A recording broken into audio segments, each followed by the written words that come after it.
Акылдуу бала. Кыргыз жомогу. Илгери өткөн заманда бир шаарда өзгөчө акылдуу, баамчыл бала болгон экен. Ал бала акылдуу болуп, ар дайым ойлонуп иш кылган, көргөн билгендерин терең аңдаган зээндүү бала эле. Бир жолу башка жактан келген бир кишиге жолугат. Ал киши көптөн бери төөсүн таппай, көп жол жүрүп келе жаткан болот. Жок дегенде, ушул бала көрдү экен деп, баладан төөнүн ээси сурайт. Ай балам, көптөн бери бир төөмдү жоготуп издеп жүрөм.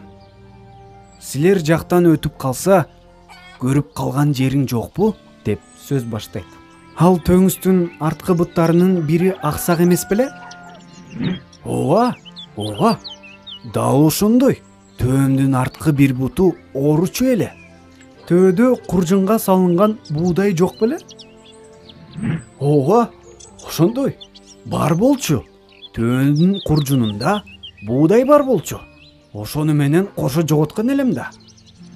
А төөнүн өңү ак беле? Ооба, өңү ак болчу. Демек балам, сен менин төөмдү көргөн турбайсыңбы? Жок байке, мен сиздин төөңүздү көргөн жерим жок. Баланын бул жообуна таң калган киши андан кайра сурайт. Балам, сен менин төөмдү көрбөсөң, анан төөнүн аксак экенин, куржунунда буудай бар экенин, төөнүн өңүн кайдан билесиң? Ошондо бала мындай деп жооп берген экен. Мен сиздин төөңүздү көргөн жокмун. Мен кайсы бир төөнүн жалгыз келип жыгачка кашынып сүйкөнгөнүн анын изинен көрдүм.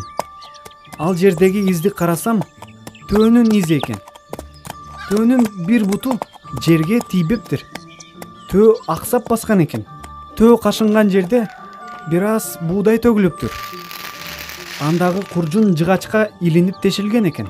Анан ал төө сүйкөнгөн жыгачта төөнүн жүндөрү турат. Анын өңү агыш экен. Төөнүн баскан изине көңүл бурсак, ал батыш тарапка багыт алыптыр, деген экен. Кичинекей баланын мындай акылына, анын баамчылдыгына баа берип, киши аябай таң калып, ыраазы болгон экен.